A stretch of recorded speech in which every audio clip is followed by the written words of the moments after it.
ఎక్కడో చూసినట్టున్నానే. అయిపోయింది, ఇది సిద్ధమైంది కొరసుకే. ఇది మన టైం మిషన్. వావ్!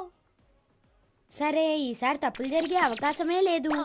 కొరసుకే ఆగు. అరే, నువ్వు ఈ సమయంలో ఎక్కడికి వెళ్తున్నావు? నాకు ఇప్పుడే గుర్తొచ్చింది, ఒక ముఖ్యమైన పనుంది. ఆగు, నీకేం పని లేదని నాకు తెలుసు. నువ్వు నాతో పాటు టైం మిషన్ లో ప్రయాణం చేయాల్సిందే. పద. కానీ నాకు రావడం ఇష్టం లేదు. నేను చెప్పాను కదా, ఈసారి ఏ సమస్య రాదు. పద వెళ్దాం. పోయినసారి నువ్వు నన్ను ఏన్షియన్ పీరియడ్ కి తీసుకువెళ్ళావు. ఇప్పుడు ఎక్కడికి తీసుకువెళ్తున్నావు? మనం 1870లోనే అమెరికాకి వెళ్ళబోతున్నాం, శాస్త్రవేత్త ఎడిసన్ ని కలవడానికి. ఆయన కిత్రేట్సు సాయిసన్ కన్నా గొప్పవారా? ఇదిగో ఈ పుస్తకం చూస్తే